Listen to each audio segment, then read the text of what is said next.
The Massachusetts Institute of Technology, often known as MIT, reportedly hosted a lecture this week entitled, "Is Islamophobia Accelerating Global Warming?"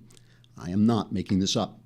The talk was to be given by Ghassan Haji, future generation professor of anthropology and social theory at Melbourne University.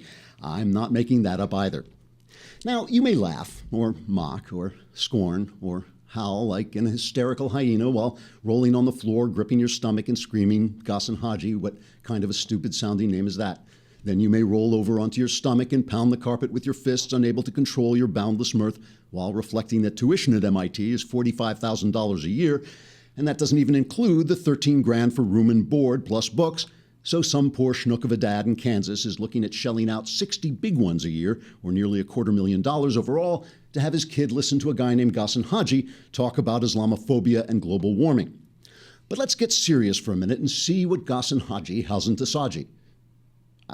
to say. According to Professor Gaji Waji, the talk, quote, examines the relation between Islamophobia as the dominant form of racism today and the ecological crisis. And I think as adults, we can all stop laughing and grabbing our crotches while making grotesque pseudo-sexual gestures with our hips long enough to study this issue carefully. After all, Islamophobia and the ecological crisis have many things in common. For one thing, they're both imaginary constructs meant to scam gullible buffoons into exchanging the successful values and practices of Western culture for the violent and bigoted stupidity of overweening slave states. And for another thing, they both contain the letter I. Professor Haji Gaji goes on to propose that Islamophobia and the ecological crisis, quote, and I'm not making this quote up, are both emanating from a similar mode of being or enmeshment in the world, what is referred to as generalized domestication, unquote. For those of you who don't speak blithering obfuscation, this essentially means that a phobia, which is defined as an irrational fear of Islamics, who are defined as screaming madmen with ridiculous beards, causes the ecology, which is defined as your surroundings, to go into crisis, which is defined as a suicide bomb blowing your head into the train station waiting room while your arms and legs go sailing out into the street.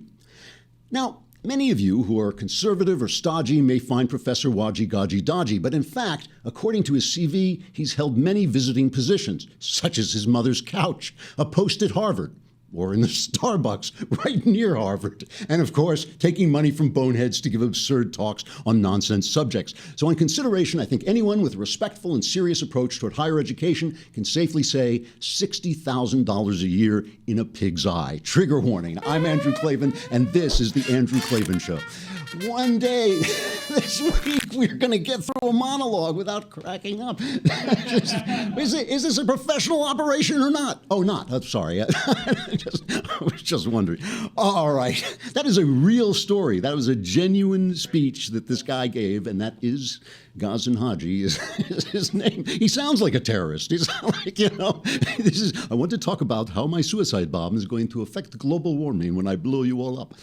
All right. So here we are again. It is time for us to ask you to subscribe. And subscribe even, if you subscribe, you can watch the show. But even if you can't watch, because I listen to podcasts in the car, because I'm in LA, I spend most of my life in my car, and that's where I listen to the podcast. But even if you can't watch, it supports us, and it gives you a chance to get in the mailbag, because today is our first mailbag. Yay! We're going to answer some of your questions toward the end of the show in the first ever mailbag, and we're going to talk about the primaries last night. But first, there is this other thing I have to bring up. I've been wanting to bring this up all week, this thing about Facebook.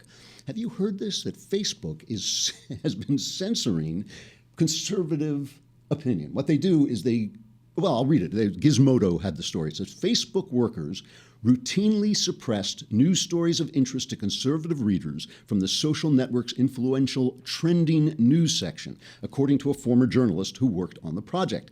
This individual says that workers prevented stories about the right-wing CPAC gathering, Mitt Romney, Rand Paul, and other conservative topics from appearing in the highly influential section, even though they were organically trending among the site's users.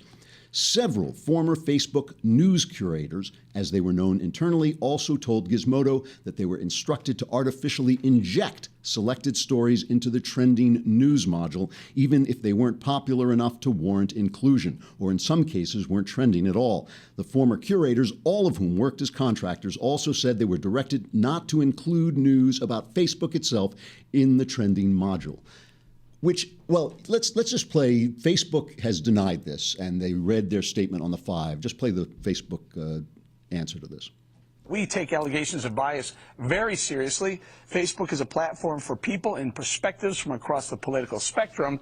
There are rigorous guidelines in place for the review team to ensure consistency and neutrality. These guidelines do not permit the suppression of political perspectives.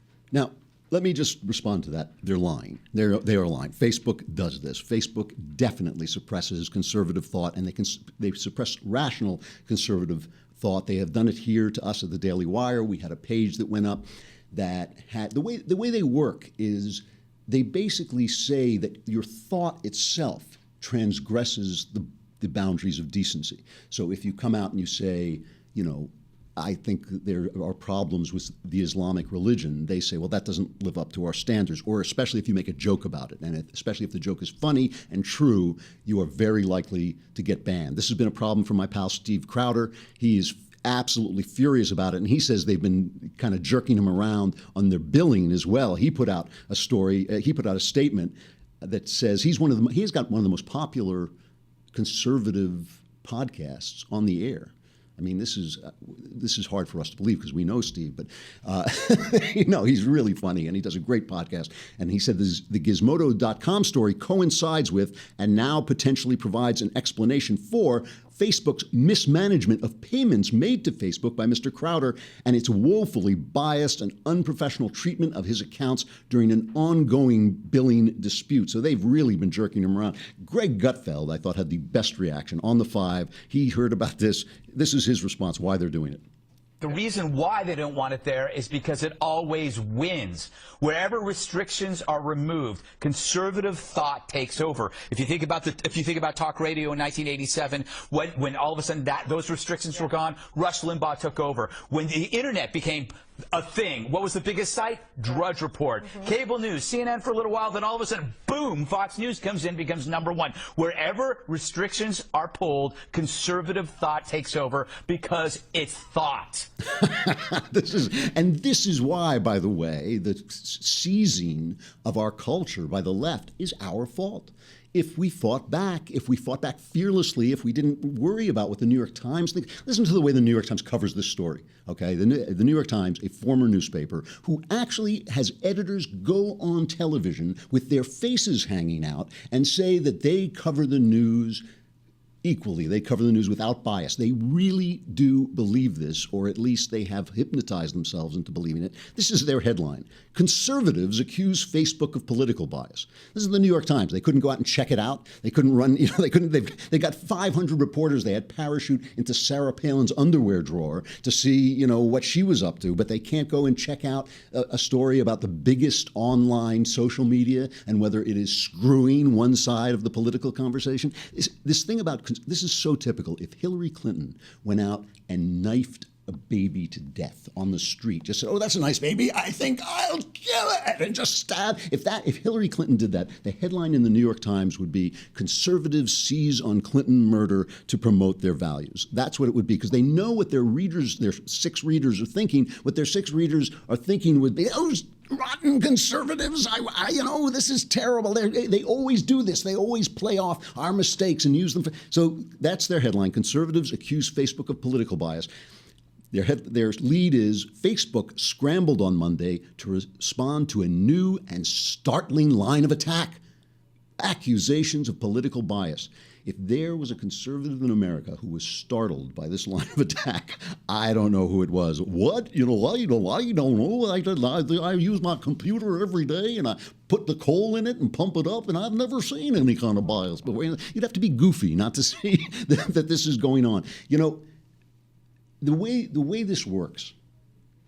By the way, on Twitter, these alt-right guys who are threatening to throw Jews into the gas chamber, they're not censored at all because they don't mind when right-wingers sound obscene and horrible.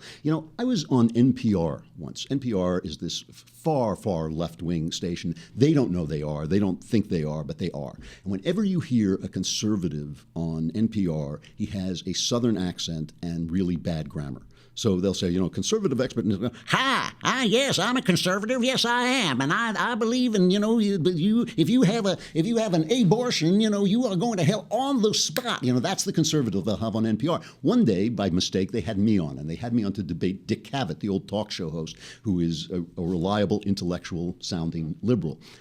And I can say, without fear of bias whatsoever, I took Cavett apart. I mean, I just dismantled the guy. You can Google this. I can't remember the name of the host, unfortunately, but it is online somewhere. You can Google it.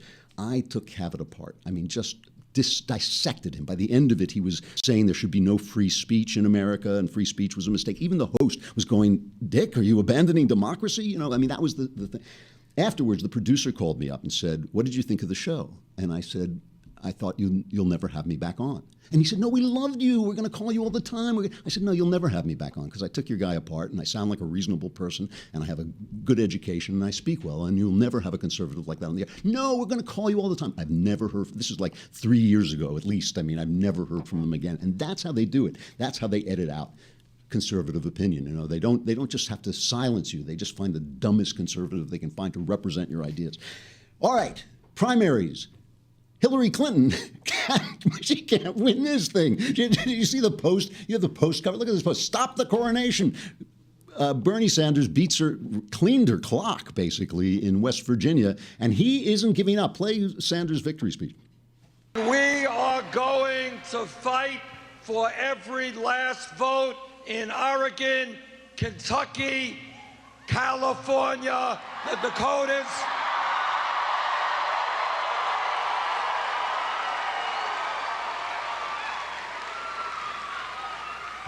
Now, we fully acknowledge, we are good in arithmetic, that we have an uphill climb ahead of us.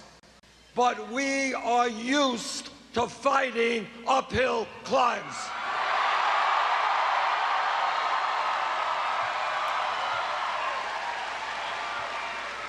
We have been fighting uphill from the first day of this campaign when people considered us a fringe candidacy.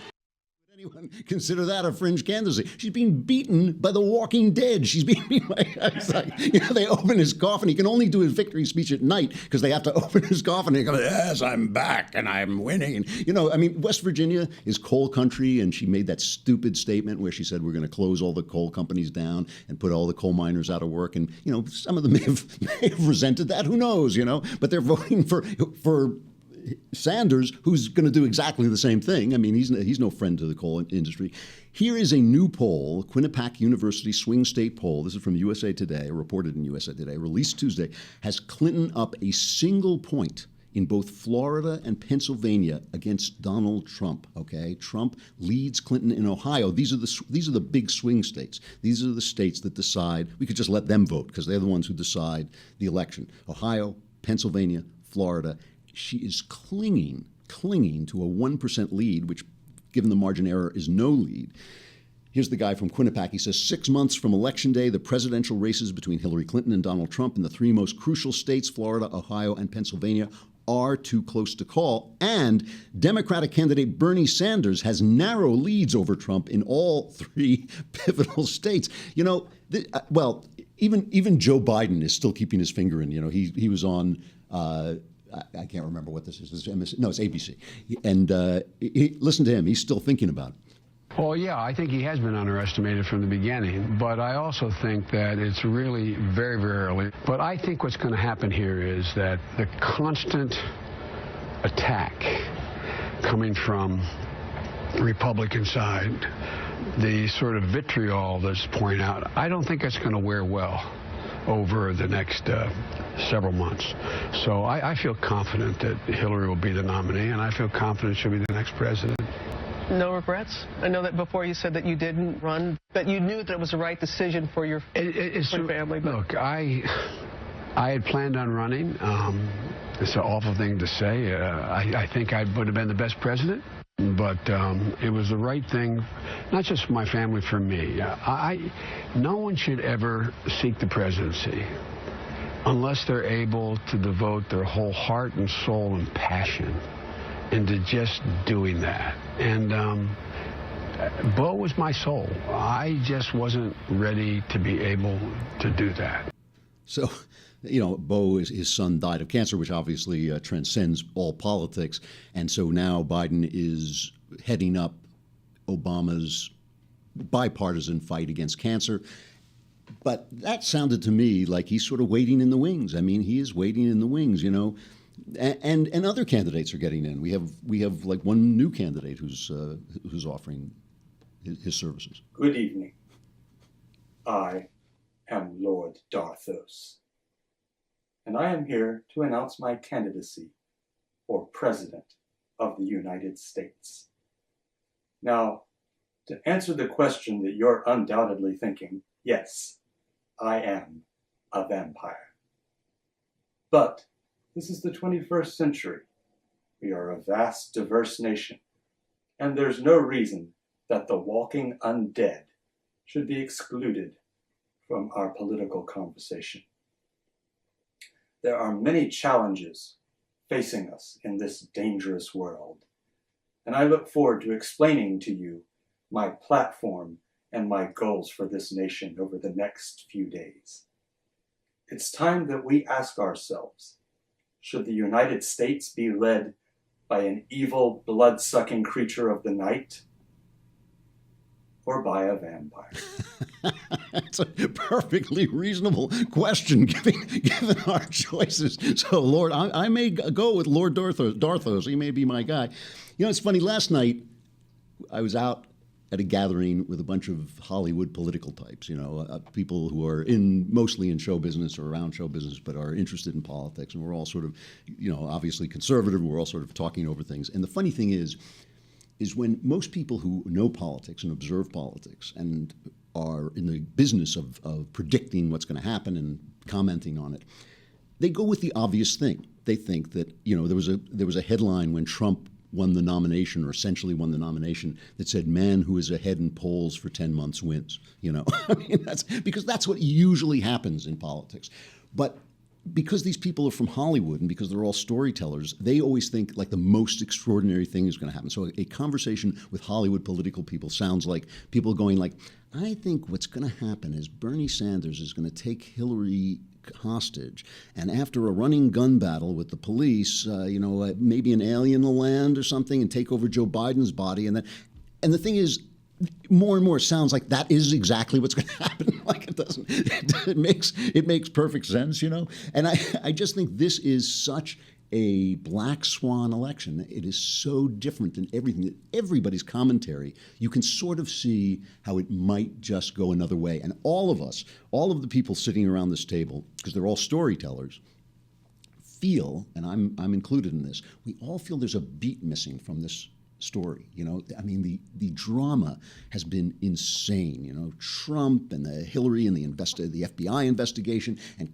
Crazy Bernie, as Trump now accurately calls him, Crazy Bernie is, you know, still in this race, and Antonin Scalia dying, so that suddenly the Supreme Court became this huge deal. I mean, it was anyway, but suddenly we can see that we've lost the deciding conservative vote on the court, and so it's just, and it feels like there's one more, you know, if life imitates Hollywood, as it so often does, if life imitates storytelling, it feels like there's one more big thing coming, and none of us, you know, the most obvious one would be an indictment. The most obvious one would be Hillary getting indicted. But the way she's coughing all the time, she could fall over, you know? I mean, it could be anything. And Trump, who knows? The guy's such a loose cannon, he could do anything. So more to come. It is not over. And the one good thing that I see about Trump's nomination and the fact that the Republican primaries are essentially over is that now, even through the gloating about how divided Republicans are, even the left is going to have to see what a terrible, terrible candidate they are putting forward. All right, we're going to try the mailbag. This is it. Hey, it's our experiment. So make your questions good, because if they're not, we actually will come to your house, and there'll be, you know, repercussions. All right, our first question is from Mark, and the question is, and I get this. I wanted to answer this question because I get it all the time. I get this letter. I don't know. You know, I won't say once a week, but frequently. How do I fight feminism? I am single and feel like the only way to to be is to just turn over the keys to everything. I assume he means to women, just let women control everything. And the reason I get asked this question is because I've now lived through the 3 waves of feminism, and I haven't changed one bit. I'm still an open sexist. When I say sexist, I mean I believe very deeply that men and women are different, that they have different functions in societies, they have different capabilities and desires and needs. So I cling to that. I cling to my idea that a man should be a gentleman and treat women as ladies, whether they are ladies or not. I think you should treat them in the hope that they are ladies. I've maintained all that, and I've maintained a certain kind of, in relationships, I sort of feel the healthiest relationships I've ever seen. A man is a strong presence, if not the leader of the family. I think basically I'd be more open about it. I think the man should be a leader in his family.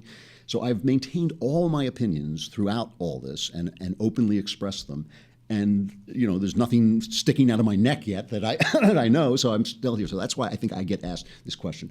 And I will tell you, there are three simple rules. One, you have to have courage. And this is, I think, beyond all these questions about dealing with the left. People want to say, what they're really asking is, how can I fight feminism without getting hurt?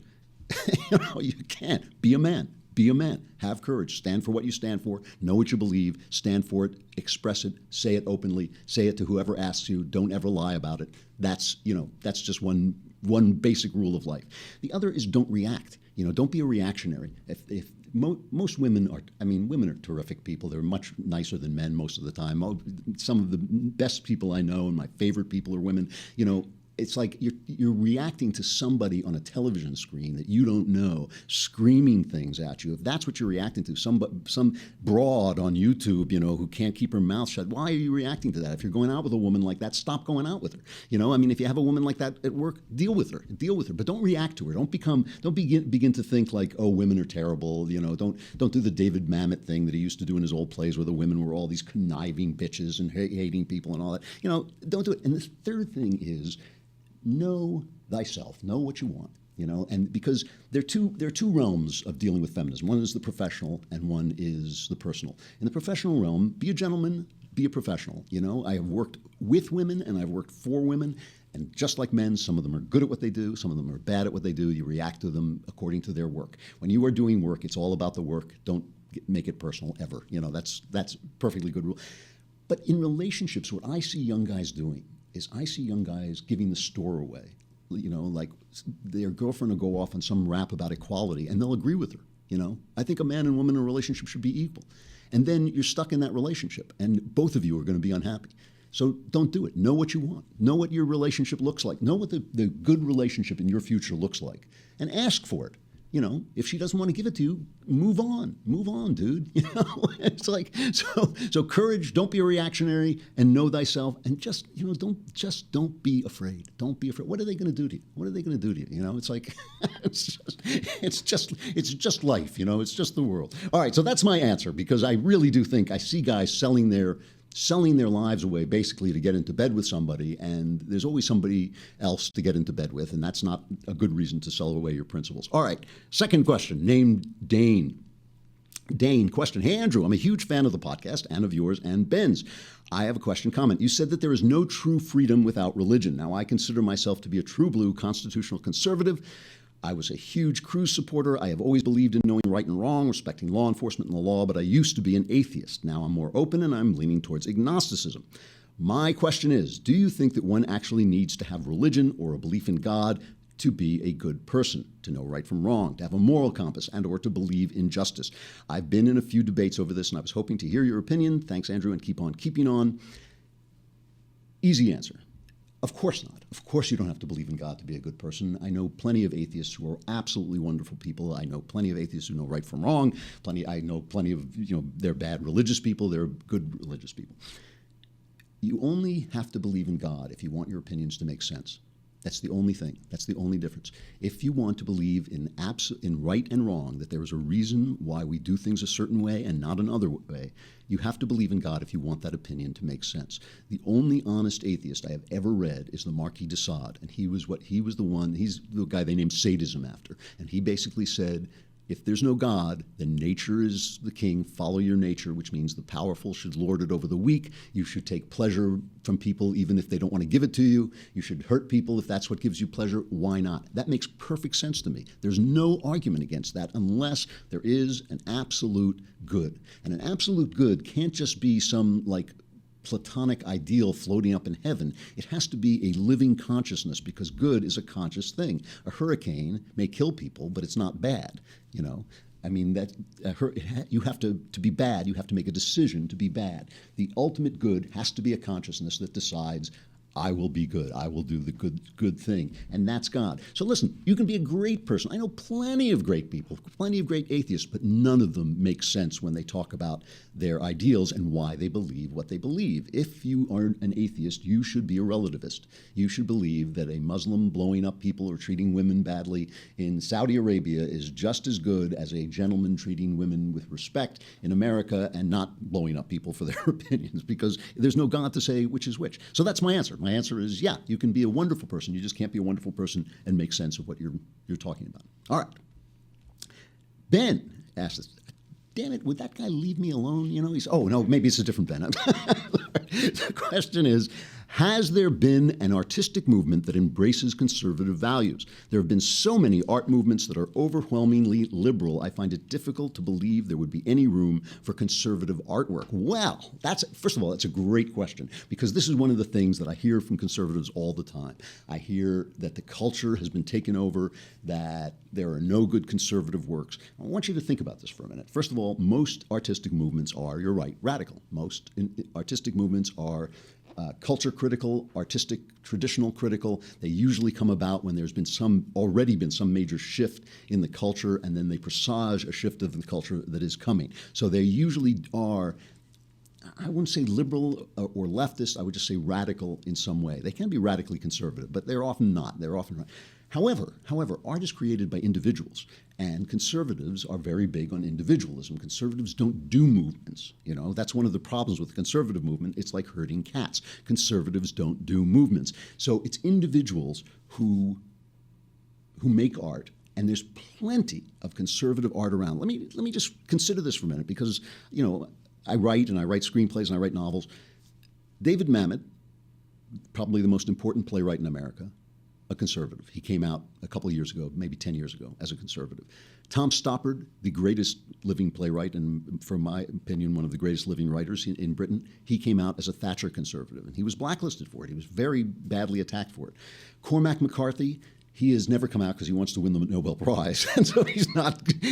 But if that guy's not a conservative, I will eat my shoes. That guy is a conservative. I mean, just read, you know, No Country for Old Men. I mean, that's basically what he's saying. You know, this is no country for old men, because old men have values. And as the guy says in the book and in the movie, he says the minute somebody dyes his hair purple, everything is, and stop saying sir and ma'am, everything falls apart. That's what he says.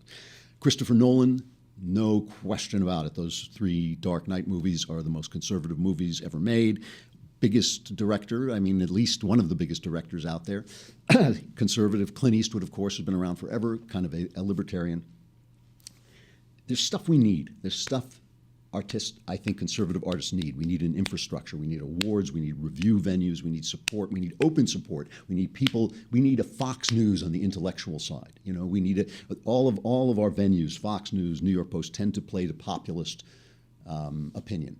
And we need intellectual venues that actually deal with the arts, that give awards to artists, that uplift artists, that talk about artists for their values as well as their art. And what we don't need is, we don't need conservative preaching, we don't need religious preaching, we just need good art.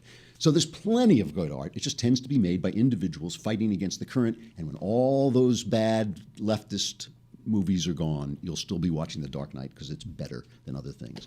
All right, that's our first mailbag. How'd we do? Stuff I like. I've been talking about bestsellers that are also good books, which is just too rare. It is too rare. More nonfiction than fiction. And I've noticed that all my choices today, talking about feminism, are all my choices this week have been written by women.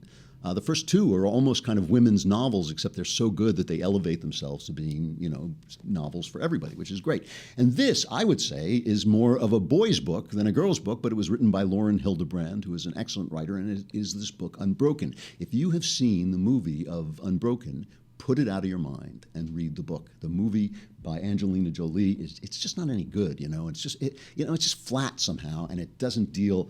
I mean, Jesus is like the hero of this book.